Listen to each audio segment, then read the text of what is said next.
Controversial ad just pulled from the Super Bowl, and it has some of you calling each other crybabies. Come on, guys. Also, a national art display now in El Paso, but some thinking it fell flat, very flat. It's a question we just posted on Facebook. Get to those smartphones right now. Also, should undocumented immigrants get ID cards in El Paso? The poll is hot at KVIA.com right now. Talk about a divisive story. You have to join this discussion.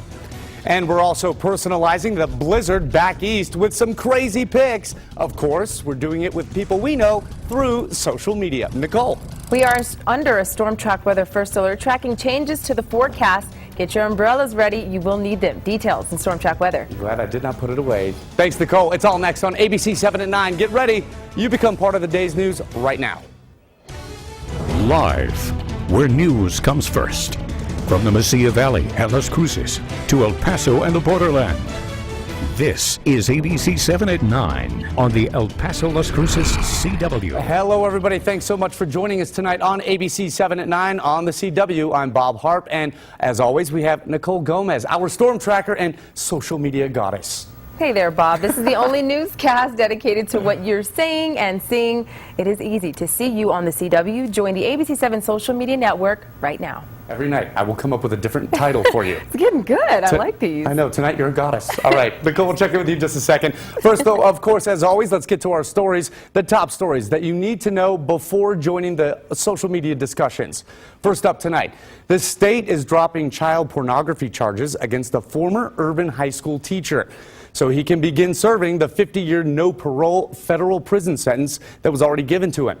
Marco Alferez was convicted in federal court on various charges, including producing and promoting child pornography.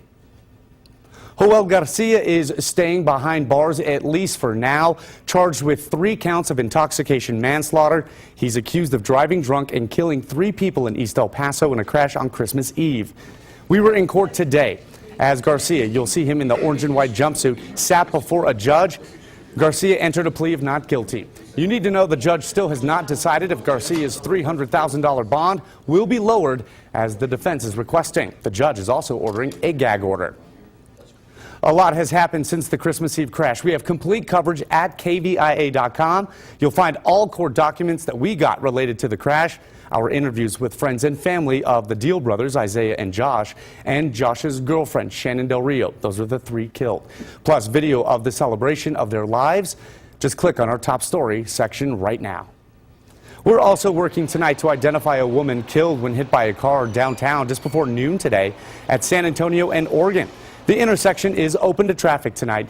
Police are saying now that they are giving us limited information, but they did post some to social media today on Twitter at 11:23 this morning, right after it happened. Police tweeted this: at Oregon and San Antonio, pedestrian-involved crash. Special traffic investigators handling the investigation. No other details at this time. Then another one, crash at Oregon and San Antonio is a fatal, and the descendant, is described as an adult female who was the pedestrian. No other info, though, has been released. You also need to know tonight, the elderly man electrocuted yesterday was operating a hydraulic lift himself when he got tangled in power lines. That is what the Doña Ana County Sheriff's Office says happened to 76-year-old Freddie Covington in a neighborhood west of Las Cruces. Investigators say Covington was pruning his pecan trees when the lift went too high and hit the power lines. You also need to know tonight, New York State officials now focusing on the harder hit island under 2 feet of snow, Long Island. Boston looking at single digits overnight with sub-zero wind chills. Yikes. 33 inches fell in parts of Massachusetts overnight. Bangor, Maine International Airport saying it's still unclear whether flights will even be able to depart tomorrow morning. Well, more than 5,100 flights were canceled today because of that weather system. All flights in and out of El Paso tonight and tomorrow morning appear to be on time. Before you leave, though, get all this info at KVIA.com.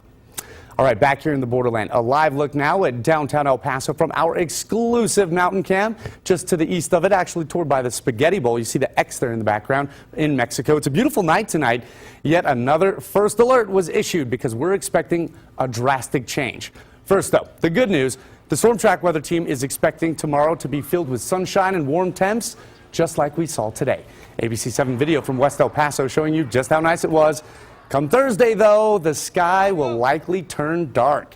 For the details now, we go to Storm Tracker before social media goddess, Nichole Gomez. Hey, Nichole, how you doing? Hey there, Bob. And as I mentioned before, you're going to want to keep that umbrella handy, the poncho, whatever makes you comfortable, because the rain is coming. And we issued that first alert, not for tonight or tomorrow, but for Thursday. So just be prepared for the potential rainfall we could see Thursday into the weekend. But let's talk about our forecast temperatures right now. Beautiful night, 64 Mattress Firm. Calm winds throughout the entire region, 60 comfortable just outside the studio. And again, light winds, Canutillo, 58 degrees, 52 War Eagles Museum. We're at 55 degrees South Loop. Now our clouds and radar picture showing us a very nice, calm night across the entire borderland and also across the desert Southwest. Our temperatures today, 69 El Paso. It was nice and comfortable today, 67 Las Cruces, 59 Ruidoso. Tomorrow, another beautiful day, but the rain chances will begin to go up Thursday. It looks like the rain will stick around for the weekend. We'll talk about the rainfall potential and that first alert coming up in your full forecast. All right, thanks so much. And just a heads up, we want those weather pictures. We want to see you on the CW. It's a good time to plug that. So if the rain does get pretty bad, Nichole, we can see those here on the CW. Now, as we do every night, we invite our audience to become part of the ABC-7 social media network. Because on ABC-7 at 9, you are a part of our coverage. You connect with the ABC-7 newsroom and join our discussions on Facebook.com/KVIA.TV and get news updates on Twitter at ABC7 Breaking. And we cannot say it enough. We want to see you on the CW. So that means your comments and your photos, you can look up See You on the CW on Facebook, Twitter, and on Instagram. Okay, people already getting involved tonight in a story out of City Hall today. Nichole, listen to this. The city is exploring a program to give municipal identification cards to residents who are here legally or illegally, and what the ID card should be used for, just for safety and identification, or maybe things like city services. For example, some metro and libraries. Well, a group gave City Council a petition with more than 10,000 signatures asking for the program. Supporters say the ID will help undocumented immigrants deal with certain issues here. Opponents, though, say it's too costly and it simply encourages illegal immigration. And on Facebook, we're asking, should the city of El Paso offer a municipal ID card to residents, whether they are here illegally or not? Join the discussion underway right now. Our poll at KVIA.com has it at 51% yes, 49% no. Now's your chance to get involved. And also, a coast-to-coast art project has made its way into the borderland in the form of billboards. You may have seen them. ABC7's Pilar Arias, she's live tonight to tell us all about the Manifest Destiny billboard project. Hey, Pilar. Hey, Bob, that's right. Marty Robbins made our West Texas town famous with the country western song El Paso, and now he has resurfaced. That's because 10 billboards across the I-10 West in El Paso feature Robbins' 1982 Greatest Hits album cover. The nonprofit public art organization Los Angeles Nomadic Division, or LAN for short, brought the billboard project to life from Florida to California with the help of numerous donors, Clear Channel Outdoor, and Lamar Outdoor Advertising. Chapter 6 is the Robbins billboards here in El Paso. Chapter 7 is titled The Pending Cipher for the Open Present in Las Cruces. The two artists for the billboards, Jeremy Shaw and Daniel Small, were actually in town last weekend to celebrate the billboards that will be up through February. Although known nationally and internationally for his work, Shaw had a bit of a challenge for his design. Came all the way from Berlin to a place he'd never been to, and was challenged to come up with a billboard project that would make people turn their heads, would kind of maybe start a kind of underground conversation, something that you have no way of tracking but sort of is present in the collective subconscious for a few weeks here in El Paso. For many locals I spoke with today, they say the Robbins billboards across town take them back in time. El Paso was released in 1959, became a #1 hit in 1960, and is Robbins' most iconic single. Be sure to tune into ABC7 at 10 for more on this story. Back to you. All right, we're just pinning this to the top of our Facebook page. Thanks so much, Pilar. And that is where we're asking you for your input. What do you think? Is the Marty Robbins billboard art a head turner, or does it just fall flat? Again, just put it right now on our Facebook page, pinned it to the top so you'll see it as our top story. Now, they just keep on coming. Animal lovers, this one's right up your alley. You need to know this story. The GoDaddy just announced a few hours ago it's pulling a planned Super Bowl ad titled Journey Home from the Game. You see there, it shows a puppy falling off of a truck, and after making its way home, the owner says, I'm selling you on an ad on a website that I got from GoDaddy.com. Okay, Something like that. All right, well, some viewers, they are outraged tonight, harshly criticizing GoDaddy for promoting irresponsible breeding practices and the sale of animals. A petition now to remove the ad from the Super Bowl has 40,000 signatures tonight. So, Nichole, you know I had to bring you in on this one. What do you think about that? I don't like it. You don't like the ad, or you don't like the controversy? I don't like the ad. Yeah, I'm sad. Kind of with you on that. I feel me bad. right here. I was hoping for a nice, warm, fuzzy ending to that commercial. He's running in the rain across the train tracks. right? That's not right. That is not right. Well, some of our comments, like Alyssa, doesn't really like it, saying promoting puppy mills. Of course, I am happy it got removed. And yes, I signed the petition.